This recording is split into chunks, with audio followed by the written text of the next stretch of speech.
Hello students. अब आने वाले समय में आप लोग शिक्षक तो बनने ही वाले हो, तो यहाँ पे आपके जो प्रैक्टिस सेट चल रहे हैं कैसे लग रहे हैं आपको? कमेंट करके एक बार ज़रूर बताइएगा कैसी लग रही है जो प्रैक्टिस सेट चली है। देखिए प्रैक्टिस सेट जो है ना, यहाँ पे मैं एनालाइज करता हूँ चीज़ों को।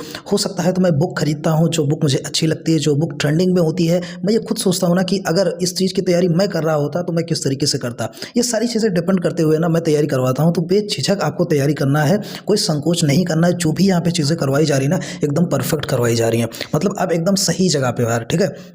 आप पढ़ भी रहे होगे, कई चैनल से देख रहे होगे, तो आपको कंटेंट में फ़र्क ज़रूर दिख रहा होगा, ठीक है। तो चलिए यहाँ पे स्टार्ट कर लेते हैं हम लोग बिहार शिक्षक भर्ती परीक्षा की। और आई होप यहाँ पे मैं उम्मीद करता हूँ आपकी तैयारी काफ़ी अच्छी चल रही होगी।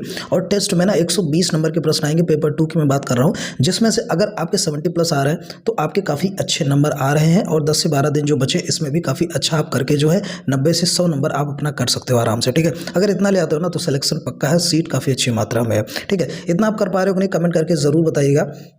और प्रैक्टिस सेट रोज जो है करिए आप लोग, ठीक है। स्टार्ट करते हैं यहाँ पे। देखिए 80 नंबर का सवाल जो यहाँ पे आएगा ये मैं यहाँ पे कंफर्म करने वाला हूँ आपका, ठीक है। मैथ्स और रीजनिंग के लिए क्लासेस आपकी रिकॉर्ड हो चुकी है, आज मैं उसको भी अपलोड कर दूंगा।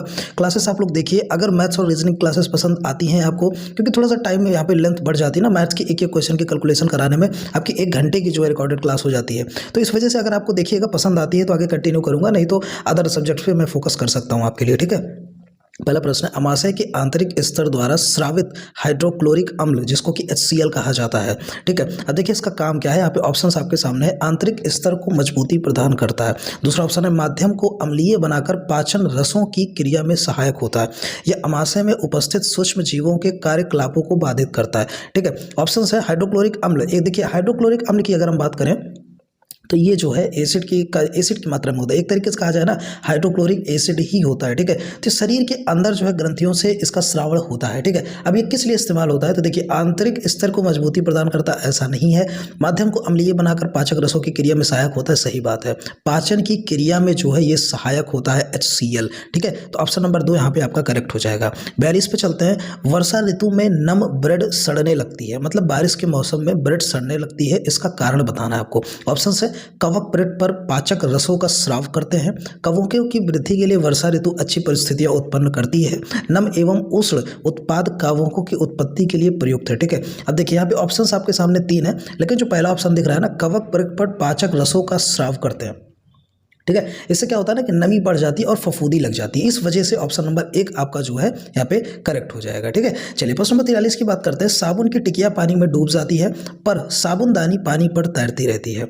साबुन की टिकिया डूब जाती है लेकिन साबुनदानी पानी में तैरती रहती है, इसका कारण बताया जा रहा है। देखिए यहाँ पे टोटल घनत्व का है। जब मैंने यहाँ पे डेड सी के बारे में बात किया था, डेड सी में जो साल्ट की मात्रा ज़्यादा होती थी, और उसमें जब इंसान तैरता है तो इंसान जो है यहाँ पे डूब नहीं पाता, डूबता नहीं। कहने का मतलब ये है ना कि जब नमक पानी में घुलता है तो उसकी डेंसिटी जो पानी की होती है वो ज़्यादा हो जाती है। ऐसे केस में जो है कहने का मतलब ये है ना कि आप किसी चीज़ में जाइए, अगर आपकी डेंसिटी ज़्यादा है तो आप नीचे जाएंगे, अगर डेंसिटी कम है तो आप ऊपर रह जाएंगे, साफ बात, ठीक है। अब साबुन की टिकिया पानी में डूब जाती है, तो देखिए साबुन की टिकिया की डेंसिटी भी ज़्यादा है, किससे, पानी से ज़्यादा है, लेकिन जो साबुनदानी है उसकी जो घनत्व है वो पानी से कम है, ऐसा आप लोग कह सकते हो, ठीक है।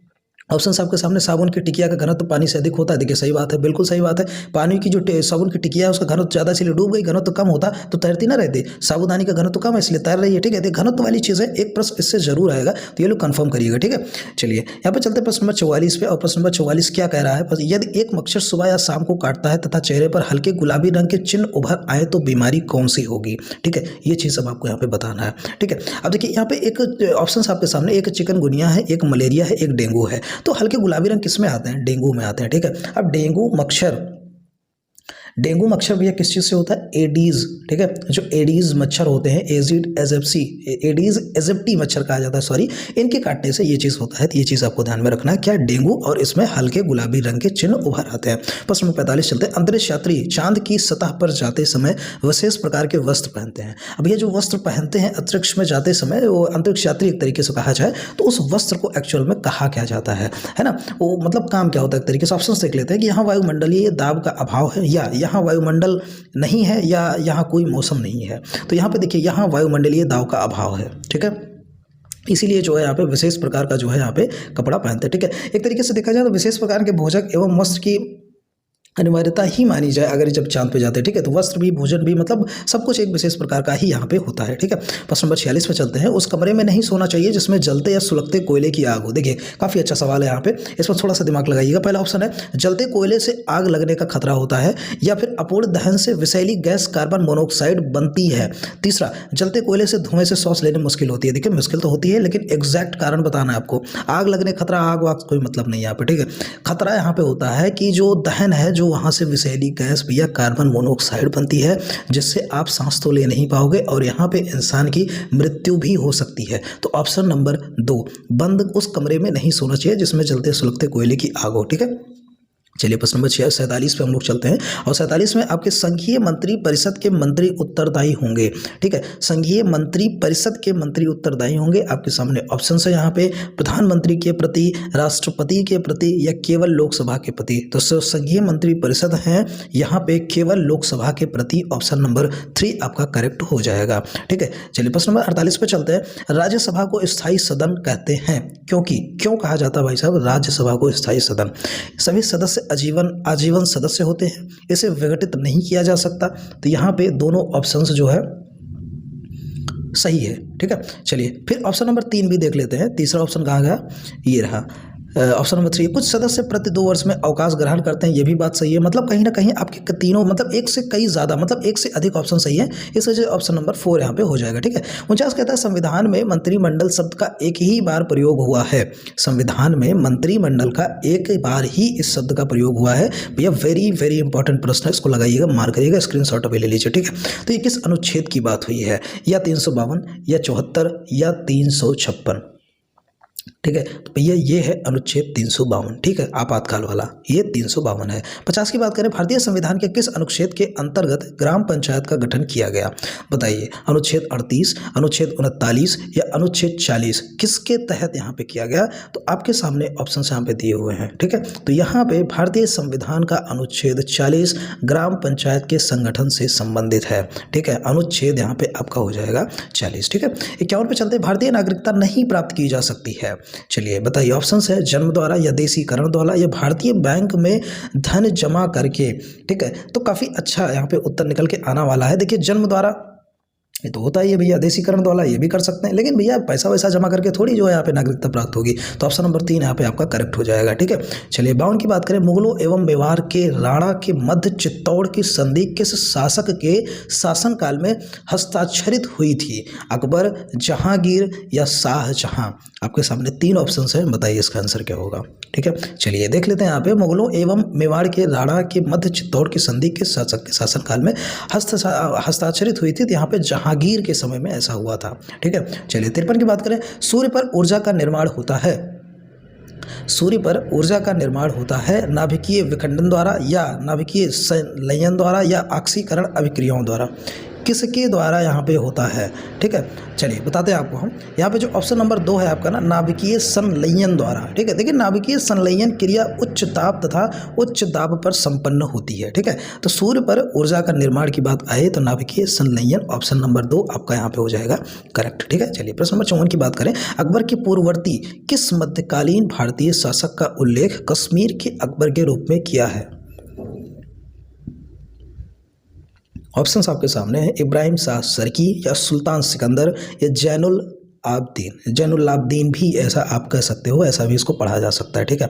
तो यहाँ पे आपका ऑप्शन नंबर 3 हो जाएगा कि अकबर के पूर्ववर्ती किस मध्यकालीन भारतीय शासक का उल्लेख कश्मीर के अकबर के रूप में किया गया है? तो भैया यहाँ पे जैनुल आबदीन जो है ऑप्शन नंबर 3 आपका करेक्ट हो जाएगा, ठीक है। चलिए कश्मीर के अकबर के रूप में जहाँ भी बात है, जैनुल आबदीन का ऑप्शन आपको करेक्ट कर देना है, ठीक है। चलिए यहाँ पे प्रश्न नंबर हम लोगों ने किया 54। अब चलते हैं प्रश्न नंबर हम लोग पे 55 पे, ठीक है। स्थायी बंदोबस्त किसके शासन काल में प्रारंभ किया गया था? स्थायी बंदोबस्त की यहाँ पे बात की जा रही है, ठीक है। अब देखिए यहाँ पे अगर थोड़ा सा यहाँ पे सन की भी बात अगर कर ली जाए तो काफ़ी अच्छी हो जाएगी। तो यहाँ पे स्थायी बंदोबस्त किस सन में किया गया था, ये भी जो है बात करते हैं, ठीक है।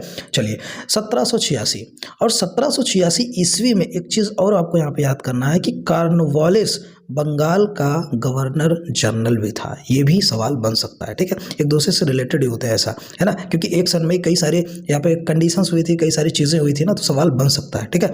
तो 1786 में कॉर्नवालिस बंगाल का गवर्नर जनरल बना था। ठीक है, अब यहाँ पे बात आती है स्थायी बंदोबस्त की, तो यहाँ पे लॉर्ड कॉर्नवालिस यही हो जाएगा जो कि मैंने अभी बताया। ठीक है, तो दो चीज़ें यहाँ पे आपकी कंफर्म हो गई, एक तो लॉर्ड कॉर्नवालिस जो कि स्थायी बंदोबस्त जो है यहाँ पे प्रारंभ किया था, और दूसरी चीज़ यहाँ पे बताई थी आपने। ठीक है, चलिए प्रश्न नंबर 56 पे चलते हैं हम लोग। 1907 में मुस्लिम लीग का वार्षिक अधिवेशन कहाँ हुआ था? 1907 में मुस्लिम लीग का वार्षिक अधिवेशन कहाँ हुआ था? ढाका में, कराची में या अलीगढ़ में? तो यहाँ पे कराची में हुआ था वार्षिक अधिवेशन 1907 में। ठीक है, चलिए प्रश्न नंबर 97 चलते हैं कि निम्न में से कौन कांग्रेस रेडियो पर भारत छोड़ो आंदोलन की अवधि में नियमित रूप से कार्यक्रम प्रसारित करता था? बताइए, काफ़ी इंपॉर्टेंट क्वेश्चन है ये। ठीक है, देखिए यहाँ पे ऑप्शन नंबर 3 हो जाएगा राम मनोहर लोहिया। ठीक है, राम मनोहर लोहिया यूनिवर्सिटी भी है भैया, अयोध्या में जो है राम मनोहर लोहिया की यूनिवर्सिटी है जिसको विश्वविद्यालय कहा जाता है। ठीक है, बाकी लखनऊ में भी है, लेकिन जो विश्वविद्यालय है वो अयोध्या में यहाँ पे निर्मित है। देखिए शब्द क्या था कि कौन कांग्रेस रेडियो पर भारत छोड़ो आंदोलन की अवधि में नियमित रूप से कार्यक्रम प्रसारित करता था। ठीक है, अब देखिए ये यहाँ पे सन की भी बात हो सकती है, तो 1942 भैया इसको छाप लीजिएगा, 1942 यहाँ पे सन की बात हो जाएगी। ठीक है, चलिए अब बात करते हैं प्रश्न नंबर 58 की। 58 में है यहाँ पे निम्नलिखित घटनाओं को कालक्रमानुसार व्यवस्थित कीजिए कि नीचे दिए गए कूट का प्रयोग करते समय सही उत्तर आपको चुनना है। ठीक है, चलिए यहाँ पे ऑप्शन है जलियांवाला बाग हत्याकांड, चौरी चौरा की घटना, या फिर यहाँ पे बात करें तो चंपारण आंदोलन, या फिर मोपला विद्रोह। यहाँ पे मतलब कई सारे सवाल दिए गए हैं, और आई होप यहाँ पे जो करना है 1 2 3 4 इनको कूट बनाना है, मतलब एक तरीके से कहना सीक्वेंस में करना, ऐसा कह सकते हैं हम लोग, है ना। तो देखिए सबसे पहले बात करें तो जलियांवाला हत्याकांड कब हुआ था भैया? 1919 में। ध्यान से देखिएगा, स्क्रीनशॉट भी ले लीजिएगा। ठीक है, 1919 में क्या हुआ था? जलियांवाला हत्याकांड 13 अप्रैल को हुआ था। फिर इसके बाद क्या हुआ था? चौरी चौरा की घटना क्या हुई थी? चौरी चौरा की घटना 1922 में। फिर बात करते हैं चंपारण आंदोलन 1917 में हुआ था। फिर मोपला विद्रोह की अगर हम बात करें तो 1921 में हुआ था। ठीक है, आसपास ही तीनों मतलब चारों थे। अब एक्चुअल में करना क्या है इसमें, इसको जो है आगे पीछे कर देना। ठीक है, सबसे पहले 1917 आएगा, कहने का मतलब 3, पहले 3 आएगा, फिर 19 आएगा, मतलब 3 1 3 1 4 2 3 1 4 2, ऐसा सीक्वेंस यहाँ पे कुछ बनना है। तो देखिए यहाँ पे ऑप्शन हमें मिल गया 3 1 4 2, मतलब कौन पहले हुआ था कौन बाद में हुआ था, यही चीज़ यहाँ पे बताना है। ठीक है, अगर आपको सन पता होगा तो आप ऐसा कर सकते हैं। तो मैंने जैसा कि आपको बताया, सबसे पहले आपका हो जाएगा चंपारण आंदोलन हुआ था 1917 में, फिर 1919 में जलियांवाला बाग हुआ भैया, फिर मोपला विद्रोह हुआ, फिर चौरी चौरा की घटना सबसे आखिरी में हो गई। ठीक है, चलिए बस हम लोग सेट पे चलते हैं। सूची को भैया यहाँ पे मिलाना है, और सूची 1 सूची 2 अबुल कलाम आज़ाद को अगर हम मिलाने चलेंगे तो किससे यहाँ पे मिलेंगे? फिर फिरोज शाह मेहता की अगर हम बात करें तो फिरोज शाह मेहता को किससे मिलाया जाए, या फिर एनी बेसेंट की बात कर दे तो महात्मा गांधी की बात कर दे। देखिए इसमें से एक भी चीज़ अगर आपको याद है ना तो आप चारों सही कर सकते हो। देखिए जैसे कि मुझे थोड़ा सा यहाँ पे याद आ रहा है महात्मा गांधी के बारे में। अब यंग इंडिया की जहाँ भी बात होगी भैया यहाँ पे महात्मा गांधी का नाम आ जाएगा। ठीक है, एनी बेसेंट की अगर बात होगी तो एनी बेसेंट की अगर हम बात करें तो न्यू इंडिया की बात हो जाएगी। तो मेरे को 2 चीज़ पता थी, तो मैंने यहाँ पे लगा दिया डी का 3 सी का 4। ठीक है, अब चलिए आंसर पे चलते हैं। डी का 3 सी का 4 ऐसा कुछ मैंने लगाया था, तो यहाँ पे ऑप्शंस हम लोग देख लेते हैं। देखिए डी का बात करें 3 और सी का 4, देखिए डी का 3 सी का 4 आ गया, तो कहीं ना कहीं बी का 1 और ए का 2 हो जाएगा, तो ऑप्शन नंबर 1 यहाँ पे करेक्ट हो जाएगा। ठीक है, मतलब एक भी चीज़ अगर आप लिंक बना ले जाते हो ना तो तुरंत आपके सारे ऑप्शन सही हो जाएंगे। ठीक है, चलिए प्रश्न नंबर 60 पे चलते हैं। निम्नलिखित में से कौन भारतीय राष्ट्रीय कांग्रेस का लगातार 6 वर्षों तक अध्यक्ष रहा था? 6 वर्षों तक भैया कौन था जो कि भारतीय राष्ट्रीय कांग्रेस का यहाँ पे लगातार कहा जाए तो अध्यक्ष था? ये चीज़ आपको बताना है। ठीक है, तो यहाँ पे आपके सामने ऑप्शंस दे रखे हैं, जवाहरलाल नेहरू, दादा भाई नौरोजी, या फिर अबुल कलाम आज़ाद। अब देखिए यहाँ पे कुछ लोग ऐसा करेंगे ना कि वो जो है डायरेक्ट यहाँ पे जवाहरलाल नेहरू लगा देंगे, क्योंकि उनको कांग्रेस से संबंधित एक ही नाम यहाँ पे देखने को मिलता है। ठीक है, लेकिन ऐसा नहीं है। देखिए अबुल कलाम आज़ाद 6 वर्षों तक अध्यक्ष थे। अब बात आती है सन की। अगर हिस्ट्री के सवाल उठाया भैया, कोई भी परीक्षा प्रश्न उठाई तो क्या सन नहीं पूछेगा? जरूर से जरूर पूछ सकता है। तो सन भैया याद कर लो 1940 से लेकर 1946 तक ये भैया अध्यक्ष थे कांग्रेस के, अबुल कलाम आज़ाद, जिसकी मैं बात कर रहा हूं, जो ऑप्शन नंबर 3 यहाँ पे करेक्ट है। ठीक है, 61 की बात करें 2011 की जनगणना के अनुसार भारत का सबसे कम जनसंख्या वाला जिला इसमें से किस राज्य में स्थित है? देखिए एक चीज़ और समझिएगा, 12 अभी तक जनगणना हुई है जिसमें से 2011 लास्ट है। ठीक है, 2011 लास्ट है। ठीक है, तो अब कह रहा है 2011 की जनगणना के अनुसार भारत का सबसे कम जनसंख्या वाला जिला इसमें से किस राज्य में स्थित है? किस राज्य में स्थित है? किसकी बात कर रहा है? जिला की बात कर रहा है। ठीक है, तो चलिए जिला की अगर हम यहाँ पे बात कर लेते हैं तो आपके 3 ऑप्शन है, उत्तराखंड, हिमाचल प्रदेश, अरुणाचल प्रदेश। तो ऑप्शन हो जाएगा आपका अरुणाचल प्रदेश। क्या हो जाएगा? अरुणाचल प्रदेश। ठीक है, चलिए फिर यहाँ पे बात करते हैं कि कुछ और राज्यों की अगर मैं आपको बात कर लेता हूँ 2011 की जनगणना के अनुसार अगर हम बात कर लें यहाँ पे, तो सबसे अधिक आबादी वाला तो बात हो सकती है यहाँ पे, ठीक है। फिर सबसे कम आबादी वाली भी बात हो सकती है। तो सबसे अधिक में ना हम एक चीज़ आपको बता दें, उत्तर प्रदेश है, ठीक है, उत्तर प्रदेश है, इतना जान लीजिए। और सबसे कम में आपके अरुणाचल प्रदेश के अंदर जो जिला आता है उसकी यहाँ पे बात की गई, ठीक है। चलिए 62 पे हम लोग चलते हैं। तो काकोरी षड्यंत्र केस किस वर्ष में हुआ था? काकोरी षड्यंत्र केस, जो काकोरी डकौती थी, उसमें 50 लोग थे, जो कि उस वो चीज़ यहाँ पे आपको बताना है, ठीक है। अब इसमें कौन कौन था ये भी भैया प्रश्न कभी ना कभी बन ही जाएगा। तो आपको चलिए बता देते हैं, राम प्रसाद बिस्मिल, राम प्रसाद बिस्मिल एक बंदा ये हो गया, ठीक है। दूसरा अशफाक उल्ला खां, अशफाक उल्ला खां थे। और फिर सचिंद्र बख्शी थे, राजेंद्र लाड़ी थे, चंद्रशेखर आज़ाद से, भगत सिंह थे। मतलब यहाँ पे इतने लोग काकोरी षड्यंत्र में थे। ये नाम भैया ज़रूर याद कर लेना, ठीक है। अब बात यहाँ पे ये आती है कि किस वर्ष में हुआ था। तो 1925 में हुआ था। और ये भैया जान लीजिए लखनऊ के पास काकोरी नामक जो है यहाँ पे एक गांव था जिसमें ये सारी चीज़ें हुई थी। और एग्जैक्ट डेट की बात कर लेना तो एग्जैक्ट डेट बताना भाई साहब 9 अगस्त। लेट्स क्लियर से पढ़ रहे हो, सारी जानकारी जेन्युइन मैं आपको दूंगा और एक सवाल में कई सवाल मैं आपको बना के दूंगा। वीडियो अगर सच में पसंद आ रही हो ना तो प्लीज़ यार लाइक कर लेना और नए हो तो सब्सक्राइब कर लेना। किसी भी टीचिंग एग्जाम की तैयारी होती है, कोई भी टीचिंग एग्जाम हो ना, लेट्स क्लियर पे आ जाना, आपको तैयारी ज़रूर करवाई जाएगी, ठीक है, अच्छे से जेन्युइन तरीके से। अगर मुझे किताब भी खरीदना पड़े तो मैं किताब खरीद के लाता हूँ, वहाँ से आपको प्रैक्टिस सेट करवाता हूँ। और अगर कंटेंट गूगल से मिल रहा है तो गूगल से भी मैं लेके आता हूँ। मैं पहले पढ़ता हूँ उसको खुद अच्छी तरीके से उसमें, क्योंकि देखिए ऐसा है ना कि जो भी यहाँ पे टेस्ट सीरीज वगैरह होती हैं उसमें कुछ ना कुछ यार मिस्टेक्स होती है, जरूर मिस्टेक होंगी। कोई भी यहाँ पे 100% सही नहीं हो सकता, मैं भी 100% सही नहीं हो सकता। अभी टेस्ट सीरीज जब 4 करवा रहा था उसमें एक सवाल मैंने गलत कर दिया था, ठीक है। ऋग्वेद की बात आई थी तो उसमें मैंने 10 की जगह 7 बता दिया था। तो एक बंदे ने कमेंट किया था तो मुझे काफ़ी अच्छा लगा। जो भी कमी रहा करे कमेंट करके आप लोग जरूर बताया करिए। कोई स्पेशल वीडियो चाह करे तभी कमेंट करके बताया करिए। कोई यार 100% नहीं है लेकिन कथक प्रयास किया जाता है, ठीक है। देखिए मैं टीचिंग एग्जाम्स की तैयारी कर रहा हूँ, मैं कोचिंग पढ़ाता हूँ, प्राइवेट ट्यूशंस में लेता हूँ। तो देखिए मुझे यहाँ पे चीज़ें का थोड़ा सा अनुमान है, इस वजह से मैं आपको ये सारी चीज़ें करा रहा हूँ, ठीक है। तो बिहार शिक्षक भर्ती में ये जो मैं करवा रहा हूँ ना काफ़ी ज़्यादा फ्रूटफुल होगा, सवाल जरूर फंसेंगे। आप देखना पेपर दे के आओगे ना, कमेंट आप करोगे ज़रूर कि पेपर काफ़ी अच्छा गया है। फिलहाल के लिए प्रश्न देख लेते हैं अभी यहाँ पे, और काफ़ी अच्छे से आप लोग करिए। एक चीज़ मैं आपसे कहूँगा, रोज़ यार 100 से प्लस जो है आप लोग टेस्ट सीरीज लगाइए, हो सके तो 150 प्रश्न भी करिए, रोज़ करिए, ठीक है। जैसे मैथ्स रीजनिंग है और सामान्य अध्ययन का तो मैं संभाल ही रहा हूँ, मैथ्स रीजनिंग की भी क्लासेस अच्छे आ जाएंगे, ठीक है। अगर मैं आपसे वही कह रहा हूँ, अगर आपके 80-90 सवाल सही हो रहे हैं ना तो निधक हो जाइए, जो है आप लोग जो है जरूर से जरूर ये परीक्षा पास कर लोगे। 63 की बात करते हैं, भारत का पहला कृषि निर्यात सुविधा केंद्र का शुभारंभ कहाँ हुआ था? ऑप्शन है दिल्ली, पुणे, अरवल।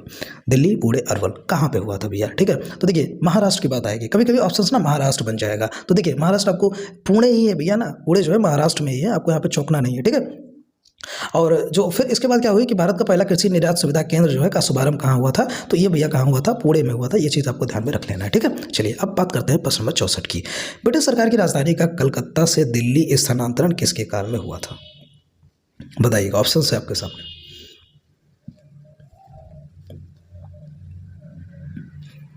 हो गया। चलिए लॉर्ड मिंटी या लॉर्ड हर्डिंग थे या चेम्सफोर्ड थे, कौन थे भैया यहाँ पे बताइएगा, ठीक है। तो लॉर्ड हर्डिंग थे, ठीक है, लॉर्ड हर्डिंग थे, ठीक है। यहाँ पे आपका ऑप्शन नंबर 2 हो जाएगा, ठीक है। तो दिल्ली का स्थानांतरण किस काल में हुआ था? तो लॉर्ड हार्डिंग के काल में, ठीक है। चलिए प्रश्न 65 पे चलते हैं कि निम्नलिखित में से कौन कथन दादा भाई नौरोजी के विषय में सत्य नहीं है? अब देखिए दादा भाई नौरोजी के विषय में कौन सा सत्य नहीं ये बताना है, ठीक है। अब इनके बारे में आप क्या जानते हैं ये सारी चीज़ें भी यहाँ पे क्लियर हो जाएंगी, ठीक है। ऑप्शंस लगाइएगा। उन्होंने पॉवर्टी एक अन ब्रिटिश रूल इंडिया पुस्तक नाम लिखी थी, क्या ये बात सही थी? क्या ये बात सही थी? ये चीज़ आपको बताना है, ठीक है। चलिए फिर यहाँ पे दूसरी चीज़ यहाँ पे निकल के आ जाती है कि उन्होंने गुजराती के प्रोफेसर के रूप में यूनिवर्सिटी कॉलेज लंदन में कार्य किया था। गुजराती के प्रोफेसर के रूप में यूनिवर्सिटी कॉलेज लंदन में कार्य किया था, क्या बात सही थी? या तीसरा, उन्होंने बंबई में महिला शिक्षा की नींव रखी थी। तो कहीं ना कहीं अगर ऐसी बात किया जाए, यहाँ पे पूछा कौन सा इसमें से गलत है ना। तो यहाँ पे देखिए 2 चीज़ें तो यहाँ पे मेरे को सही लग रही हैं। सबसे पहली, उन्होंने पॉवर्टी एक अन ब्रिटिश रूल इंडिया पुस्तक लिखी थी, बात सही है। तो अन ब्रिटिश रूल पुस्तक इंडिया लिखी थी, ठीक है। लेकिन और यहाँ पे बात करें तो उन्होंने बंबई में महिला शिक्षा की नींव भी रखी थी, ये भी बात सही है। लेकिन ये बात थोड़ा सा गलत लग रही है कि उन्होंने गुजराती के प्रोफेसर के रूप में यूनिवर्सिटी कॉलेज लंदन में कार्य किया था, ये चीज़ यहाँ पे गलत निकल गया भाई साहब, है ना। तो ये भैया आपका दूसरा ऑप्शन जो है यहाँ पे गलत हो जाएगा। चलिए प्रश्न पर चलते हैं। नेक्स्ट कौन सा है? 66 पे। कृषि वैज्ञानिक MS स्वामीनाथन ने किस पद को गढ़ा जिसका अर्थ पारिस्थितिक और सामाजिक हानि के बिना उत्पादकता में निरंतर सुधार करना है? तो बताइए किस पद को गढ़ा भैया? सदैव क्रांति जो कि फॉर एवर रिवोल्यूशन कहा जाए, या तो हरित क्रांति, तो भैया ग्रीन रिवोल्यूशन जिसको कहते हैं, या फिर एवर ग्रीन मीन्स की सदाबहार क्रांति, कौन सा सही हो जाएगा? MS स्वामीनाथन ने किसका एक तरीके से कहा जाए, खोज किया जाए, तो भैया यहाँ पे एक ऑप्शन आता है सदाबहार क्रांति। ठीक है। एवरग्रीन रिवॉल्यूशन का इन्होंने जो एक तरीके से कहा जाए तो पद को गढ़ा था। ठीक है, तो आई होप आप समझ गए होंगे ऑप्शन नंबर 3। ठीक है, चलिए प्रश्न नंबर 67 पे चलते हैं। गंगा नदी की एकमात्र सहायक नदी जिसका उद्गम मैदान में है को चिन्हित करिए। सोन या शारदा अथवा सरयू या तीसरा ऑप्शन गोमती, कौन सा है आप लोग जरा बताइएगा। ठीक है, गंगा की एकमात्र सहायक नदी। ठीक है, तो आपका ऑप्शन नंबर 3 आपने यहाँ पे देख रखा है, तो यहाँ पे गोमती, ठीक है, जिसका उद्गम मैदान से है। ठीक है, तो गोमती भैया हो जाएगा ऑप्शन नंबर 3। चलिए प्रश्न नंबर 68 पे अगर हम चलें तो निम्नलिखित में से किन जिलों में भारत की सबसे बड़ी माइका मीन्स की अभ्रक मेखला पाई जाती है। ठीक है, तो ऑप्शन से बालाघाट या छिंदवाड़ा। माइका की बात या मेखला की बात आए तो यहाँ पे आपके सामने ऑप्शंस हैं बालाघाट और छिंदवाड़ा, और दूसरी चीज़ यहाँ पे अगर देखा जाए तो उदयपुर, अजमेर या अलवर या फिर हजारीबाग, गया और मुंगेर। ठीक है, तो कहाँ पे मेखला पाई जाती है माइका मीन्स, तो यहाँ पे ऑप्शन नंबर 3 आपके सामने दिख रहा है, हजारीबाग, गया और मुंगेर। कहाँ पे? हजारीबाग, गया और मुंगेर में पाई जाती है। ठीक है, चलिए प्रश्न 69 चंद्रमा की पृथ्वी से दूरी कितनी है, तो आई होप यहाँ पे आप जानते होंगे, लेकिन ऑप्शंस हैं इसमें से बताइए आप लोग, 364 या 300 या 446,000 किलोमीटर। ठीक है, कौन सा ऑप्शन यहाँ पे क्लियर है? तो चंद्रमा की पृथ्वी से दूरी अगर देखा जाए तो 364,000 किलोमीटर यहाँ पे हो जाएगा। ठीक है, चलिए 364। देखिए एक एग्जैक्ट नाम की भी कोई चीज़ होती है ना, एग्जैक्ट नाम की भी कोई चीज़ होती है। अब ऐसे में अगर एग्जैक्ट निकाले ना तो यहाँ पे थोड़ा सा गलती हो सकती है, क्योंकि आई होप जहाँ तक मैंने पढ़ा था ना 384 के आसपास थी, लेकिन यहाँ पे 364 दे रखा है। गूगल करिएगा आप लोग, 384 ही आपको मिलेगा। तो यहाँ पे जो एक्यूरेट एक तरीके से जिसके पास है वही तो मुझे लगाना पड़ेगा, है ना। चलिए अब यहाँ पे बात कर लेते हैं प्रश्न नंबर 70 की। विश्व की सबसे गहरी झील है, विश्व की सबसे गहरी झील है राजस्थान की पुष्कर झील, या अमेरिका में लेक सुपीरियर, या रूस में बैकाल झील, या रूस में बैकाल झील, कौन सा यहाँ पे हो जाएगा, ये चीज़ आपको बताना है। ठीक है, विश्व की सबसे गहरी झील, तो यहाँ पे रूस में बैकाल झील हो जाती है। अब देखिए अब गहरी की बात आ गई तो कहीं ना कहीं अगर हम यहाँ पे बात करें तो एक चीज़ और आती है ना, कितनी फीट की गहराई है, तो फीट भी भैया देख लो 4700 क्या फीट, हाँ सही बात है 4700 फीट। एक चीज़ और बात करें, अमेरिका में लेक सुपीरियर के यहाँ पे नाम आया। अब ये भैया ना सबसे मीठे पानी की झील की अगर कहीं प्रश्न बना, मीठे पानी की झील आए तो अमेरिका में लेक सुपीरियर भैया ठोक देना। ठीक है, बैकाल झील की बात आए तो गहरी झील का नाम यहाँ पे हो जाएगा। क्या चीज़ हो जाएगा? गहरी झील का नाम यहाँ पे हो जाएगा। ठीक है, ये चीज़ इतना आप समझ गए होंगे। ठीक है, चलिए एक चीज़ और आपको बता दें कि टर्की में एक लेक वान झील है। ठीक है, तो भैया सबसे लवणता वाली झील है, सबसे खारे पानी की झील है, ये भी आपको याद में रख लेना है। ठीक है, तो सबसे खारे पानी की झील है टर्की में है। ठीक है, तो यहाँ पे 3 चीज़ें मैंने आपको इंपॉर्टेंट जो की थी बता दिया। ऐसे प्रश्न एक प्रश्न जरूर बनेगा झील वाले से। विश्व के किस क्षेत्र को आप बुशमैन से संबंध करेंगे?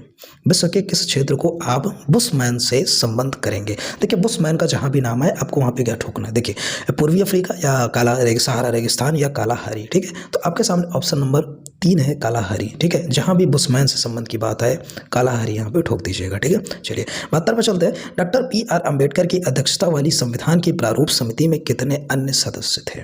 ठीक है, कितने अन्य सदस्य थे जब ये जो है यहाँ पे संविधान लिखा जा रहा था, उसकी बात यहाँ पे की जा रही है। ठीक है, चलिए संविधान के गठन की भी यहीं पे हम बात कर लेते हैं साथ ही साथ। तो संविधान का गठन भैया कब हुआ था? 1947 में हुआ था। कब हुआ था? 1947 में। एग्जैक्ट डेट बोले तो 29 अगस्त को हुआ था। ठीक है, लागू कब हुआ था भैया? नवंबर में हुआ था, 26 नवंबर को लागू हुआ था। ठीक है, चलिए अब यहाँ पे बात करते हैं संविधान का प्रारूप समिति में कितने अन्य सदस्य थे। ठीक है, चलिए देखिए लागू कब हुआ था? 19 नवंबर को। इफेक्टिव का था भैया, इफेक्टिव जो है आपको जनवरी में 26 जनवरी को, जिसको गणतंत्र दिवस के नाम से जानते हैं हम लोग। ठीक है, चलिए अब प्रश्न पे आ जाते हैं फाइनली हम लोग कि यहाँ पे कितने अन्य सदस्य थे। तो अन्य सदस्य भैया 6 सदस्य थे। ठीक है, इनको लेकर 6 थे। चलिए प्रश्न 73 में चलते हैं। राज्य के नीति निर्देशक सिद्धांतों में निम्न में से किसके बारे में संविधान शांत है? नीति निर्देशक सिद्धांतों में निम्न में से किसके बारे में संविधान शांत है? ठीक है, चलिए बताइए इसका क्या चीज हो जाएगा? प्रौढ़ शिक्षा, या कर्मकारों की निर्वाह मजदूरी, या बालकों को प्रारंभिक शिक्षा जब तक वह 6 वर्ष की आयु न प्राप्त हो जाए उसको। ठीक है, बताइए इसमें।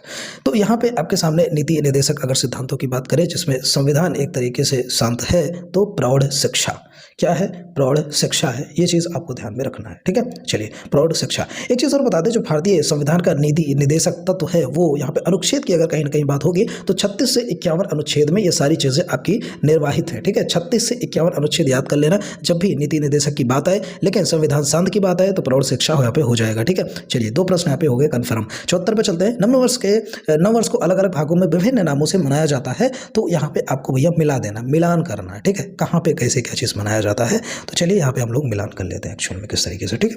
देखिए नवरेह है, नवरेह भैया कहाँ पे मनाया जाता है या किस कैलेंडर, एक तरीके से आप देखिए मलयाई नववर्ष, उड़िया, कश्मीरी हिंदू वर्ष में, तो किस वर्ष में किस नाम से जाना जाता है। तो देखा जाए नवरेह, तो नवरेह भैया क्या है, ये इसको लगा देते हैं कश्मीरी हिंदू वर्ष नववर्ष, ठीक है।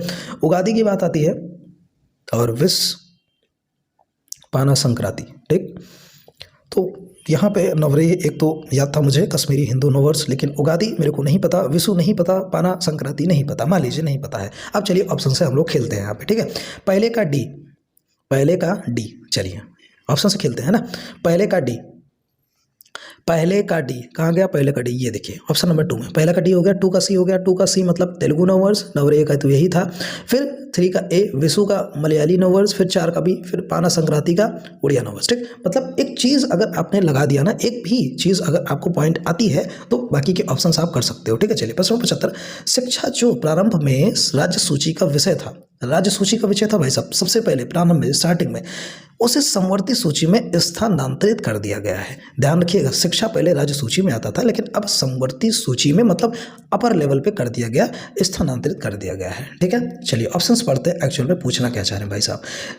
संशोधन पूछ रहे हैं भैया, ये कब संशोधन करके कब किया गया, किस संशोधन में किया गया, ये चीज़ें भाई साहब जानना चाहते हैं, ठीक है। चलिए आपके सामने ऑप्शन से बताइए आप लोग, ठीक है। 24 है, 25 है, 42वां है, तो 42वां संशोधन में। और एक चीज़ और ध्यान रखिएगा, मैंने आपको बार बार बताया, पिछले भी टेस्ट में बताया था, 42वें संविधान संशोधन में 10 मौलिक अधिकार जोड़े गए थे और 44वें संविधान संशोधन में एक मौलिक अधिकार को हटाया गया था, संपत्ति के अधिकार को मूल अधिकार से हटा दिया गया था, ठीक है। चलिए 76 की बात करें, विधायी शक्तियों का केंद्र तथा राज्यों के मध्य वितरण संविधान की निम्न अनुसूचियों में से किस एक में है। फिर से पढ़ते हैं, विधायी शक्तियों का केंद्र तथा राज्यों के मध्य वितरण संविधान का निम्न अनुसूचियों में से किस एक में है। अब तो आप प्रश्न समझ गए होंगे, तो ऑप्शंस भी लगा दीजिए, 6ठी, 7वीं या 8वीं, ठीक है। किस अनुसूची में है भाई साहब, तो यहाँ पे 7वीं अनुसूची हो जाएगा, ठीक है, जिसमें आपके केंद्र तथा राज्य के मध्य शक्तियों का विभाजन, कहने का मतलब मध्य वितरण जो है किया जाता है, ठीक है। चलिए 7वीं अनुसूची हो जाएगी। 77 के चलते हैं, ध्वनि का आयु में वेग अनुमानता है। ध्वनि का आयु में जो स्पीड है, एक तरीके से कहें वेलोसिटी कह सकते हैं, वेग जो है, तो ध्वनि का वायु में, एयर में कितना है, वैक्यूम ऐसा कह सकते हैं ना, कितना है बताइए स्पीड है, 10 किलोमीटर पर सेकंड या 10 मील पर मिनट या 330 मीटर पर सेकंड, कौन सा यहाँ पे सही हो जाएगा। तो ऑप्शन भैया जो तीसरा देख रहे हो ना, 330 मीटर पर सेकंड, ये करेक्ट है एकदम, है ना। ध्वनि का आयु में वेग जो है 330 मीटर पर सेकंड होता है, ठीक है। चलिए वीडियो अगर पसंद आ रही है ना तो प्लीज़ लाइक कर दो वीडियो को। प्रकाश विकिरणों की प्रवृत्ति होती है, प्रकाश विकिरणों की प्रवृत्ति होती है तरंग के समान या फिर कण के समान या फिर तरंग एवं कण दोनों के समान, बताइएगा। ऑप्शन आपके क्वेश्चन नंबर 78 का यहाँ पे क्या हो जाएगा। देखिए प्रकाश विकिरणों की जो प्रवृत्ति होती है ना भैया, वो तरंग के भी होती है और कण दोनों की होती है, तो ऑप्शन नंबर यहाँ पे 3 आपका करेक्ट हो जाएगा, ठीक है। चलिए प्रश्न 79 पे चलते हैं। भारत में पूंजी निर्माण के आंकड़े एकत्रित करने का काम कौन करता है। जो पूंजी निर्माण का आंकड़ा है उसको कौन करता है, आरबीआई या केंद्रीय सांख्यिकी संगठन या फिर भारतीय रिजर्व बैंक मींस आरबीआई या भारतीय स्टेट बैंक करता है या फिर भारतीय रिजर्व बैंक और सभी वाणिज्यिक बैंक करते हैं, कौन करता है बताइए आप लोग यहाँ पे। तो देखिए जो भी यहाँ पे भारत में पूंजी निर्माण के आंकड़े की बात आए तो आरबीआई करता भैया, banks of the bank, father of the banks कहते हैं आरबीआई को हम लोग, और केंद्रीय सांख्यिकी संगठन के द्वारा ये चीज़ किया जाता है, तो ऑप्शन नंबर 1 यहाँ पे हो जाएगा, ठीक है। कोई भी देखिए अगर कोई जिम्मेदारी की बात आए, हेड की बात आए, तो कहीं ना कहीं आरबीआई को आप लोग जरूर प्रेफरेंस दीजिएगा, ठीक है, उसको प्रेफरेंस जरूर दीजिएगा, क्योंकि भैया बैंकों का बैंक है, सब कुछ हैंडल करता है। 80 पे चलते 2000 सेल्सियस ताप मापने हेतु थर्मामीटर जो उपयुक्त है वह कौन सा है, सकल रेडिएशन थर्मामीटर, गैस थर्मामीटर या पारे का थर्मामीटर। 2000 डिग्री सेल्सियस के पारे का थर्मामीटर मुझे तो लगता है कोई काम का नहीं है, क्योंकि पारे का हम लोग नॉर्मली इस्तेमाल करते हैं। तो यहाँ पे कौन सा भैया 2000 डिग्री सेल्सियस के लिए किया जाएगा, तो सकल रेडिएशन थर्मामीटर इस्तेमाल किया जाता है, ठीक है। आई होप आप समझ गए होंगे। चलिए अब बात करते हैं प्रश्न नंबर 80 पे, तो हम लोग कर लिए, अब बात करते हैं 81 पे, है ना। अब प्रश्न नंबर चलते हैं 81 पे, ठीक है। चलिए प्रश्न नंबर 81 पे अगर हम चले तो यहाँ पे कच्चे फल को पकाने के लिए जिस गैस का प्रयोग होता है वह कौन सी गैस है, ठीक है। कच्चे फल को पकाने के लिए इथेन है क्या, नहीं इथेन तो नहीं हमारे ख्याल से। प्रश्न नंबर 82 देखते हैं, ऑप्शन मतलब एथिलीन है या कार्बन डाइऑक्साइड है, कौन सा है, हाँ तो ये एथिलीन है, ठीक है। पकाने के लिए एथिलीन गैस का जो है प्रयोग किया जाता है, ठीक है। चलिए अब एक चीज़ और बता दें, इसको सूंघने से भी है ना, एथिलीन गैस को अगर कोई इंसान व्यक्ति अगर सूंघता है ना तो वो मूर्छित हो जाता है। ठीक है, मूर्छित हो जाता है। चलिए किस वजह से? अल्कोहल की मात्रा ज़्यादा पाई जाती है। 82 पे चलते हैं, निम्नलिखित में से कौन एक मछली है? समुद्री कुकुम्बर, खीरा, या समुद्री गाय, या समुद्री घोड़ा? तो कहीं ना कहीं यार कुकुम्बर तो नहीं है, गाय भी नहीं है, समुद्री घोड़ा। हाँ, ये चीज़ जो है एक तरीके से मछली कहा जाता है, समुद्री घोड़ा जो कि समुद्र में पाया जाता है, जो तैरता वगैरह है ना, झिल्लियाँ वगैरह पाई जाती है। 83 में चलते हैं, मानव सूत्र का पीला रंग एक वर्णक के कारण होता है जिसे कहते हैं। मानव मूत्र का पीला रंग एक वर्णक के कारण होता है। किस कारण से मानव का जो मूत्र है वो पीला होता है? ऑप्शन है साइटोक्रोम, यूरोक्रोम, या हीमोक्रोम। बताइएगा। देखिए कहीं ना कहीं मानव मूत्र को अंग्रेजी में यूरिन कहते हैं, है ना। यूरिन से जो भी, चाहे आपकी डिजीज भी यूरी से ही स्टार्ट होती है ना, तो यूरिन से जो भी यूरो से नाम आए वहां पे मानव मूत्र में वो ऑप्शन सही हो जाएगा। यूरोक्रोम जो है यहाँ पे कहा जाता है एक तरीके से कहें। देखिए एक सवाल और बन सकता है भाई साहब। देखिए मानव मूत्र एसिड तो होता नहीं, होता है बेस। इसका पीएच कितना होता है? पीएच 6.0। पीएच कितना होता है? 6.0। ये भी याद कर लो। ठीक है, पीएच होता है 6.0। ठीक है, ये भी याद कर लीजिए आप लोग। चलिए प्रश्न 84 पे चलते हैं हम लोग। वृद्धावस्था एवं काल प्रभावन के विषय में ज्ञान प्राप्त करने की विद्या को कहते हैं। वृद्धावस्था एवं काल प्रभावन के विषय में ज्ञान प्राप्त करने की विद्या को क्या कहते हैं? आंकोलॉजी, या जेरेंटोलॉजी, या टेरेटोलॉजी? क्या चीज़ कहा जाता है? बताइएगा। Option number 2। ठीक है, ऑप्शन नंबर 2 जेरेंटोलॉजी कहा जाता है। ठीक है, अंकोलॉजी अगर यही बेहद इसको भी बात कर लेते हैं। अंकोलॉजी भी है ना, कैंसर रोग के निदान को अंकोलॉजी कहा जाता है। ठीक है, ये कितने हो जाएगा? कैंसर रोग में। ठीक है, किसमें? कैंसर रोग के निदान को कहा जाता है। साथ ही साथ यहाँ पे टेरेटोलॉजी लिखा है, इसको बता दें आप। देखिए अप्राकृतिक रूप से जुड़े जो मानव के अंगों के विकार का अध्ययन होता है ना, एक तरीके से कहा जाए तो उसको टेरेटोलॉजी में आता है। ठीक है, समझ गए आप लोग। चलिए प्रश्न नंबर 85 पे चलते हैं। एम्फाइसीमा एक ऐसा व्याधि है जो पर्यावरणीय प्रदूषण द्वारा होती है और इससे प्रभावित मानव अंग है। ठीक है, तो भैया बताइए ऐसा कौन सा अंग है जो प्रभावित होता है एम्फाइसीमा के द्वारा? ठीक है, यकृत, वृक्क, फस्फोस मीन्स फेफड़े। ठीक है, वृक्क मतलब यहाँ पे किडनी की बात हो रही है, तो यहाँ पे ऑप्शन नंबर 3 आपका हो जाएगा, फेफड़े इससे जो प्रभावित होते हैं। ठीक है, चलिए दूध उदाहरण है एक विलयन का, या कोयाल्ड विलयन का, या इमल्सन का? किसका उदाहरण है दूध? तो भैया तो इमल्सन का उदाहरण है ना। दूध में विटामिन सी पाई जाती है, ये भी आप जान लीजिए, है ना। चलिए अब बात करते हैं प्रश्न नंबर 87 के। बिहार की पहली नदी जोड़ योजना निम्न में से कौन सी है? कोसी मेची नदी जोड़ योजना, या केन बेतना नदी जोड़ योजना, या सोन पुनपुन नदी जोड़ योजना? कौन सी भैया? आप लोग लगाइए इसको। ठीक है, बिहार की पहली नदी जोड़ योजना निम्न में से कौन सी है? ठीक है, अब यहाँ पे बात कर लें, कोसी मेची नदी जोड़ योजना आपका सही हो जाएगा। ठीक है, एक चीज़ और बता दें, कितने किलोमीटर लंबी है यार? ये भी सवाल बन सकता है ऐसा, तो कहीं ना एग्जैक्ट नहीं पता, लेकिन 76 पॉइंट समथिंग था, तो 76 किलोमीटर के आसपास आपकी हो जाएगी। ये चीज़ भी आपको याद में रखना है। ठीक है, चलिए 88 प्रश्न है, किस के उत्पादन में भारत में उत्तर प्रदेश का प्रथम स्थान है? भैया उत्तर प्रदेश हमारे ख्याल से गन्ने के में है, तो ऑप्शंस देख लेते हैं यहाँ पे क्या है। ऑप्शंस कौन सा क्वेश्चन था? 88 था ये ना, 88 था, तो चलते हैं 89 पे। हाँ, चावल और गेहूं और गन्ने के, ये देखो भाई साहब गन्ना ऑप्शन आ गया, तो गन्ना अगर आ ही गया है तो गेहूं और दाल के, लेकिन गेहूं और दाल भी यहाँ पे दे रखा है ना, गेहूं और दाल भी दे रखा है यहाँ पे, है ना। तो देखिए, तो यहाँ पे कौन सा लगा सकते हैं हम लोग? गेहूं और गन्ना, या गेहूं और दाल?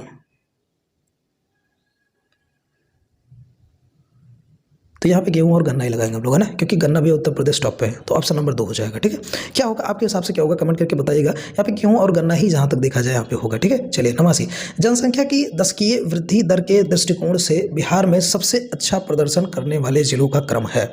जनसंख्या की दशकीय वृद्धि दर के दृष्टिकोण से बिहार में सबसे अच्छा प्रदर्शन करने वाला जिला है 2011 के जनगणना के अनुसार बताना है। ठीक है, चलिए अरवल लखीसराय दरभंगा, या फिर अरवल गोपालगंज दरभंगा, या अरवल गोपालगंज दरभंगा शिवहर?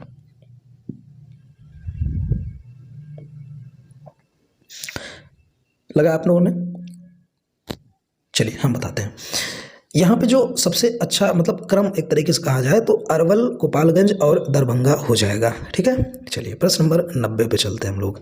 उज्जैन स्थित है कहाँ पे? चंबल की घाटी पे, या फिर चंबल नदी के तट पर, या फिर क्षिप्रा नदी के तट पर, या फिर गोदावरी नदी के तट पर? उज्जैन भैया कहाँ पे स्थित है? तो क्षिप्रा नदी के तट पर स्थित है उज्जैन।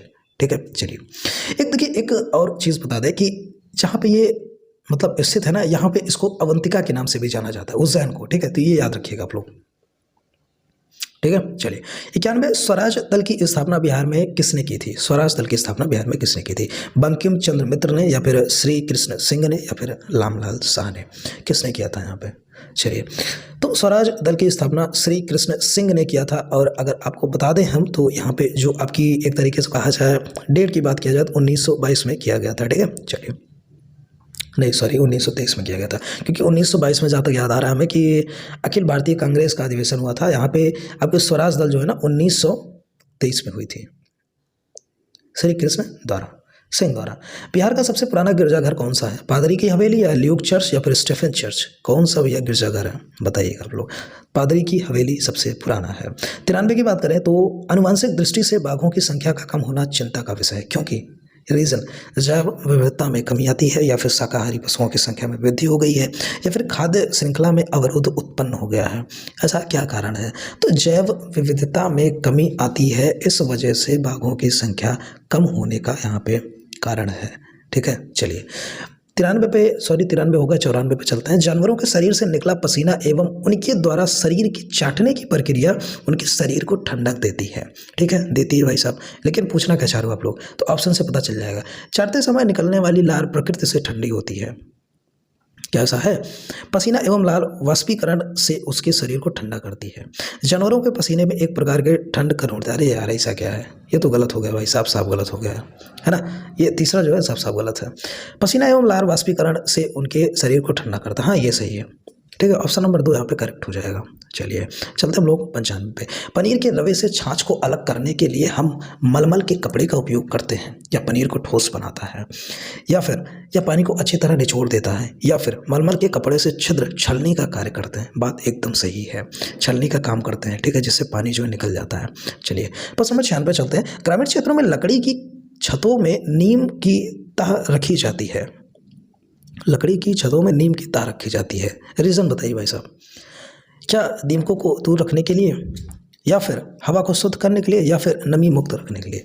यार देखो ऐसा है ना कि जो नीम की तह है वो नमियों में तो नहीं मुक्त कर सकती, हवा को शुद्ध भी नहीं कर सकती भाई साहब। हाँ, दीमक को दूर रखने के लिए किया जा सकता है ऐसा। ठीक है। चलिए, कैलाश की उम्र 7 साल है एवं शरीर मोटा है। टीवी देखना उसे बहुत पसंद है। फुर्ती से कोई काम नहीं कर पाता। पैरों में दर्द रहता है। जंक फूड उसे बहुत अच्छा लगता है। वह किस रोग से पीड़ित है बताइए आप लोग। क्या मधुमेह, क्या मोटापा? हाँ भाई साहब, मोटापा तो साफ साफ दिख रहा है यहाँ पे, मोटापा हो जाएगा। ठीक है। चलिए फिर 98 में डॉक्टर अधिकतर रोगियों को हल्के भोजन जैसे इडली ढोकला लेने की सलाह देते हैं। क्या ऐसा क्या रीज़न है? क्योंकि इसे निगलने में आसानी होती है, ऐसा है क्या? या फिर इसे खाने से रोगी शीघ्र स्वस्थ हो जाता है, ऐसा है क्या?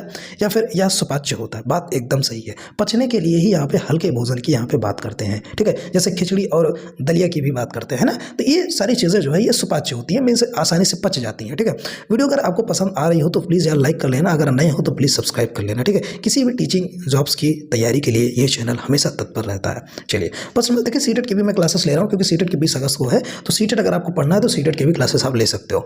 सर्कस में विभिन्न जानवरों के करतब दिखाने पर रोक लगाने का कारण है। रोक लगाया किसने? सरकार ने। रीजन क्या है भैया? पशुओं के प्रति क्रूरता को रोकना। बात एकदम सही है भाई साहब, क्रूरता किया जाता था पशुओं के साथ, इसीलिए ऐसा किया गया है ना। और सारे ऑप्शन छोड़ दीजिए, एक क्रूरता वाला सही हो जाएगा। प्रश्न नंबर 100 पे आ गए हम लोग। रमा ने वर्मा कंपोस्टिंग के लिए खोदे गए गड्ढे में केचुआ के लिए भोजन डाला, परंतु उसने देखा कि कुछ समय बाद इन गड्ढों में रोग कारक जीव उत्पन्न होने लगे। संभवतः उससे गड्ढों में कौन से पदार्थ डाले होंगे ऐसा कह रहा है। चाय छानने के बाद बची पत्तियां, या फिर खेत एवं बगीचे के खरपतवार, या फिर नमक, अचार, तेल या सिरका?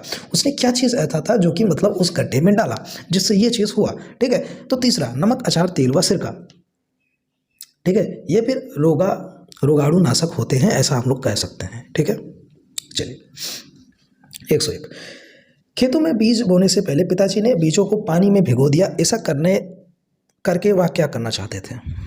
तो बताइए भैया, ऑप्शन आपके सामने। हल्के एवं भारी बीजों को अलग करना चाहते थे, या फिर स्वास्थ्य एवं क्षतिग्रस्त बीजों को पहचान कर रहे थे, या फिर उत्तम बीजों का चयन करना चाहते थे? बात एकदम करेक्ट है यहाँ पे, है ना। उत्तम बीजों का चयन किया जाता है। जो भारी बीज, जो अच्छे बीज होते हैं वो बैठ जाते हैं, है ना, और जो खोखले बीज होते हैं, खराब बीज होते हैं, वो डेड बीज होते हैं, वो ऊपर आ जाते हैं। ऐसा इसीलिए किया जाता है। ठीक है। चलिए प्रश्न नंबर 102।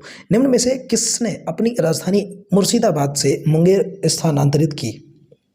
मुर्शिदाबाद से मुंशेर स्थानांतरित कौन था भैया? अलीवर्दी खां या शुजाउद्दौला या फिर मीर कासिम, कौन था बताइए? ऑप्शन आपके सामने है ना।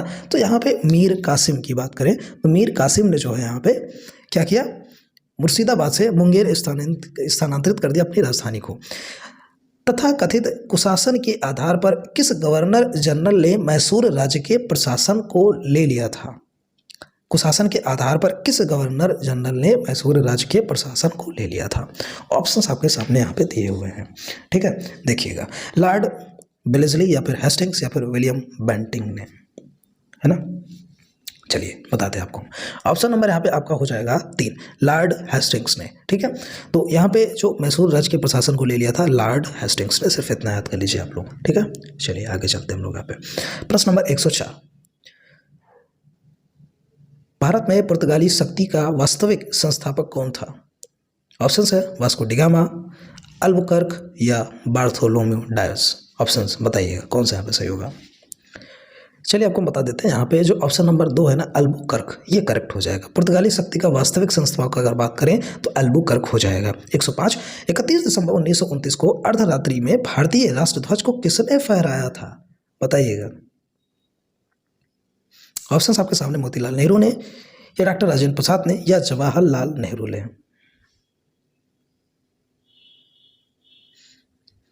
तो यहाँ पे ऑप्शन नंबर 3 हो जाएगा जवाहरलाल नेहरू। लेकिन एक चीज और याद करिएगा कि रात को फैलाया तो था, लेकिन कहाँ फैलाया था, फहराया था, ये भी ऑप्शन आ सकते हैं। तो देखिए रावी नदी के ऊपर, जो कि पंजाब में है ना। एक चीज यहाँ पे क्लियर हुई, रावी नदी के ऊपर, रावी नदी के ऊपर फहराया था।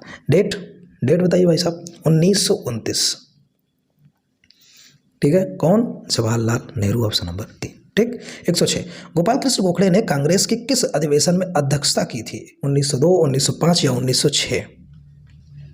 बताइएगा। ऑप्शन नंबर 2, 1905 में अध्यक्षता की थी, ठीक है। 107, वायुमंडल में ओजोन परत वर्षा करती है क्या, प्रदूषण उत्पन्न करती है क्या, या पृथ्वी पर पराबैंगनी किरणें से जीवन रक्षा करती है? बिल्कुल सही बात है। यहाँ पे हमारी पृथ्वी पर जो पराबैंगनी किरणें होते हैं ना, अल्ट्रावायलेट रेज जो होती है ना, उसके जीवन की रक्षा करती है। तो भैया वायुमंडल में जो ओजोन की परत है फॉर्मूला O3 होता है। 108 कहते हैं, अगर हम एशिया व उत्तरी अमेरिका को जो जल डमरू मध्य अलग करता है वह कौन सा है? काफी इंपॉर्टेंट क्वेश्चन है। इससे पहले जब टेस्ट मैंने करवाए थे तो इसमें यह प्रश्न देखने को मिला था, जल डमरू मध्य की अगर मैं बात करूं, ठीक है। तो इसमें से भैया कौन सा हो जाएगा? तो बेरिंग जल डमरू मध्य ये हो जाएगा, ठीक है। एक चीज और बता दें, ये जो बेरिंग वाली बात है ना, ये भैया जो बेरिंग सागर और चुस्की सागर को जोड़ती है, ठीक है। 109, किस अभिलेख से यह साबित होता है कि चंद्रगुप्त का प्रभाव पश्चिम भारत पर फैला हुआ था? कलिंग अभिलेख, अशोक का गिरनार अभिलेख या फिर रुद्र दामन का जूनागढ़ अभिलेख? कौन सा सही होगा यहाँ पे? तो यहाँ पे जो रुद्र दामन की अगर हम बात करें, जूनागढ़ अभिलेख से पूर्वी एवं पश्चिमी मालवा द्वारका के आसपास के क्षेत्र, जैसे कि अगर हम बात करें सौराष्ट्र थे और कच्छ थे, सिंधु थे, ये सारी चीज़ें जो है एक तरीके से देखा जाए तो चंद्रगुप्त मौर्य के मंत्री पद में ही ये सारी चीज़ें बनवाई गई थी, ठीक है। चलिएगा आगे बात कर लेते हैं 110 की। 110, निम्नलिखित में से कौन से मामले उच्च न्यायालय और उच्च न्यायालय की अधिकारिता में आते हैं? कौन से मामले की यहाँ पे बात की जा रही है, ठीक है। देखिएगा ऑप्शंस है, केंद्र एवं राज्य के बीच विवाद या फिर राज्य के परस्पर विवाद या फिर मूल अधिकारों का परिवर्तन। तो यहाँ पे 110 में अगर हम बात करें तो मूल अधिकारों का परिवर्तन है, जो कि उच्च न्यायालय और उच्च की अधिकारिता में आते हैं, ठीक है। 111, कल्याणकारी राज्य का उद्देश्य क्या होता है? अधिकतम संख्या का अधिकतम कल्याण सुनिश्चित करना या फिर कमजोर वर्गों के कल्याण का प्रबंध करना या फिर सभी नागरिकों को स्वास्थ्य सुविधाएं प्रदान करना? तो यहाँ पे ऑप्शन नंबर 1, अधिकतम संख्या का अधिकतम कल्याण सुनिश्चित करना, ये कल्याणकारी राज्य का उद्देश्य होता है। भारतीय संविधान में मौलिक कर्तव्यों का विचार लिया गया था कहाँ से भैया? किस देश से? देखिए इसके ऊपर एक शॉर्ट वीडियो है, किस देश से कौन सा संविधान लिया गया है, जाके शॉर्ट वीडियो जरूर चैनल पे देखिएगा आप लोग, ठीक है। तो यहाँ पे अगर हम बात कर दें तो अमेरिका के संविधान से या फिर ब्रिटिश संविधान से या फिर रूस के संविधान से, तो यहाँ पे मौलिक कर्तव्य भैया रूस के संविधान से लिया गया था, ठीक है। अमेरिका के संविधान से यहाँ पे थोड़ा बताते हैं, मूल अधिकार लिया गया था, ठीक है। उपराष्ट्रपति का पद यहीं से लिया गया था, अमेरिकन संविधान से, ठीक है। ब्रिटिश के संविधान की बात करें तो संसदीय शासन की भी बात यहाँ से की थी, मंत्रिमंडल प्रणाली भी यहाँ से ली गई थी, ठीक है। ये कुछ चीज़ें यहाँ पे थी। एक चीज़ और है, रूस से भी कुछ चीज़ें लिया गया था ना, रूस की अगर हम बात करें तो शॉर्ट में देख लीजिए, काफ़ी लंबी हो जाएगी वीडियो, ठीक है। चलिए 113, कौन से प्रसिद्ध भारतीय नेता सीमांत गांधी के रूप में जाने जाते हैं, बताइएगा। खान अब्दुल गफ्फार खान, या फिर अबुल कलाम आज़ाद, या फिर नेताजी सुभाष चंद्र बोस। तो यहाँ पे कौन है भैया जो कि सीमांत गांधी के रूप में जाने जाते हैं? तो ऐसे में आपका जो ऑप्शन नंबर हो जाएगा अब्दुल गफ्फार खान, ठीक। चलिए ऑप्शन नंबर 114, भारत विस्तृत है। अब डिग्री बताना है, मोस्ट इंपॉर्टेंट क्वेश्चन है, मोस्ट इंपॉर्टेंट क्वेश्चन है। चलिए देखिएगा, क्या 37 डिग्री या फिर 17 मिनट या 53 सेकंड उत्तर में है, या फिर 8 डिग्री 6 सेकंड 28 दक्षिण के बीच है, या फिर 37 17 53 उत्तर, या फिर 8 4 28 दक्षिण के बीच, या फिर अगर बात करें तो 37 17 53 उत्तर, या फिर 8 28 उत्तर के बीच। क्या कोई ऑप्शन यहाँ पे करेक्ट लग रहा है आपको भारत के लिए? तो जहाँ तक ऐसा गलत है, तीनों के तीनों मुझे गलत लग रहे हैं, है ना। तो इसमें से भैया कोई नहीं होगा, लेकिन एग्जैक्ट मैं आपको बताना चाहूँगा, है ना। एग्जैक्ट आप लोग देखिएगा। देखिए भारत की अगर हम बात करें यहाँ पे उत्तर में अगर बात करें तो 8 डिग्री 4 मिनट उत्तर से लेके उत्तरी अक्षांश तक गया हुआ है, 37 डिग्री तक गया हुआ है। यहाँ पे उल्टा सब कुछ उन्होंने बता दिया, ठीक है। तो यहाँ पे उत्तरी जो है यहाँ पे अक्षांश तक गया हुआ है। लेकिन अगर पूरब में बात करें तो 68 डिग्री है, पूरब में 68 डिग्री है और 7 मिनट है, ठीक है। ये पूरब से है, ठीक है। उत्तर की बात आए तो 8 डिग्री 4, और अगर यहाँ पे उसकी उत्तर की बात आए तो यहाँ पे 68 डिग्री हो जाएगा। आगे बात कर लेते हैं हम लोग, ठीक है। इसमें से कौन सा क्लोरोफ्लोरोकार्बनो CFCs के लिए सत्य नहीं है, तो बताइएगा यहाँ पे कौन सा सत्य नहीं है। प्रतीतकों के रूप में प्रयोग में लाई जाती है, या फिर ग्रीन हाउस प्रभाव में योगदान नहीं देती है, या फिर समताप मंडल में ओजोन घटाने में उत्तरदायी है। तो बात सही है, जो CFC है ना वो इफेक्ट करती है यार, है ना, तो इफेक्ट करती है। तो एक तरीके से अगर यहाँ पे ऑप्शंस की बात करें तो या ग्रीन हाउस प्रभाव में योगदान नहीं देती है, तो ये भी बात सही है, योगदान तो नहीं देती भाई साहब, है ना, तो ये योगदान नहीं देती है, ठीक है। तो 116 का 2 हो जाएगा। चलिए फिर 117 की बात करें, सूची 1 व सूची 2 को सम्मिलित कीजिए और नीचे दिए गए कूट को सही चयन कीजिए। भी सम्मिलित करना है। शुष्क बर्फ कैंसर का उपचार, या फिर ठोस कार्बन डाइऑक्साइड। तो देखिए शुष्क बर्फ क्या होती है, ठोस कार्बन डाइऑक्साइड होती है, ठीक है। फिर जीन थेरेपी की बात करें तो जीन थेरेपी की अगर हम बात करें तो यहाँ पे जो रक्त रोगों का उपचार है इसके सही हो जाएगा। क्रायोजेनिक्स की अगर हम बात करें तो यहाँ पे जो पुनर्जीवित करने हेतु पिंडों का जमना है ये भैया दूसरे से हो जाएगा। कोबाल्ट 60 की बात करें तो कैंसर के उपचार के लिए कोबाल्ट 60 इस्तेमाल किया जाता है, ठीक है। चलिए तो यहाँ पे जो ऑप्शन बनेगा ना 103 मतलब तीसरा वाला बन जाएगा। 118 की बात करें, नवजात शिशु को ट्रिपल एंटीजन वैक्सीन निम्नलिखित में से किन रोगों से प्रतिरक्षित करने के लिए लगाई जाती है? मोस्ट इंपॉर्टेंट क्वेश्चन है ना। ट्रिपल एंटीजन वैक्सीन लगाई जाती है नवजात शिशु को किस चीज़ से बचने के लिए? तो ऑप्शन आपके सामने है, कुकर खांसी टिटनेस या खसरा, या कुकर खांसी टिटनेस या डिप्थीरिया, या फिर टिटनेस डिप्थीरिया और खसरा। किसके लिए लगाई जाती है? तो यहाँ पे कुकर खांसी टिटनेस और डिप्थीरिया के लिए लगाई जाती है। चलिए प्रश्न नंबर 119 अगर हम लोग देख लेते हैं यहाँ पे, तो कमरे में रखे रेफ्रिजरेटर का दरवाजा खोलने पर क्या होता है, ठीक है। तो ऑप्शन आपके सामने, पहला ऑप्शन नहीं है लेकिन मैं आपको बता देता हूँ। ऑप्शन जो है, आप कमरे में कुछ डिग्री ठंडा कर सकते हो, या फिर आप इसको रेफ्रिजरेटर के तापमान पर ठंडा रख सकते हैं, या फिर आप अंततः कमरे को थोड़ा गर्म कर सकते हैं। देखिए जब भी जो रेफ्रिजरेटर में एक चीज़ बता दें, गैस निकलती है, एक फ्रियोन गैस होती है, एक CFC गैस होती है ना। फ्रियोन गैस निकलती है रेफ्रिजरेटर से, और CFC गैस होती है जो कि ओजोन लेयर के से काफ़ी इफेक्टिव होती है CFC गैस, ठीक है। तो देखिए फ्रियोन और CFC की अगर हम बात करें, 2 गैस निकलती हैं। तो अगर आप गेट खोलते हो रेफ्रिजरेटर का, तो जो कमरे में जो टेम्परेचर है ना वो बढ़ जाता है। तो ऐसा कह सकते हैं कि जो टेम्परेचर वो इंक्रीज हो सकता है, ठीक है। तो यहाँ पे ऑप्शन नंबर 3 सही हो जाएगा। बिहार में सबसे न्यूनतम जनसंख्या वाला जिला कौन सा है? तो बिहार में सबसे न्यूनतम जनसंख्या वाला जिला जिसकी जनसंख्या सबसे कम है, तो यहाँ पे शेखपुरा बिहार का सबसे न्यूनतम है। और इसकी एक एग्जैक्ट आपको मैं एक कैलकुलेशन बता देता हूँ, तो 6,36,942 है। ये इतनी यहाँ पे जनसंख्या है। द्वितीय जो है सबसे न्यूनतम वाला जिला इसको कहा जा सकता है, ठीक है। तो अगर सर्वाधिक जनसंख्या वाला जिला की बात करें तो पटना भी है ना। कितना? पटना है, पटना सबसे ज़्यादा है। देखिए 120 प्रश्न हमने यहाँ पे किए। आई होप आपको समझ में आई होगी, वीडियो पसंद आई होगी। तो अगर आप नए हो यार ना, तो प्लीज़ सब्सक्राइब करके बेल आइकन प्रेस कर लेना। और मैथ्स की क्लासेस आज आपको मिल जाएंगी, कैसी लगती है कमेंट करके जरूर बताइए। तो फर्दर हम आगे जो है मैथ्स की क्लासेस लेंगे, ठीक है। अगर आप सीटेट की प्रिपरेशन करते हो या कोई आपका दोस्त करता है, तो आप लोग कमेंट करके उसको जरूर जो है ये वीडियो शेयर कर दीजिएगा, बता दीजिएगा कि इस चैनल पर सीटेट की भी प्रिपरेशन हो रही है। किसी भी शिक्षक भर्ती की अगर आप तैयारी करना चाहते हैं, इस चैनल पर आइए, क्योंकि जो आपके सिलेबस होते हैं एक तरीके से देखा जाए तो लगभग सेम होते हैं, थोड़ा सा बदलाव होता है। तो वो चीज़ मैं एनालिसिस करके अलग अलग वीडियोज़ में दे देता हूँ, कंटेंट सारे भरपूर मिलता है आपको, ठीक है। चलिए, thanks for watching, have a nice day and best of luck for exams. तैयारी करते रहिए आप लोग।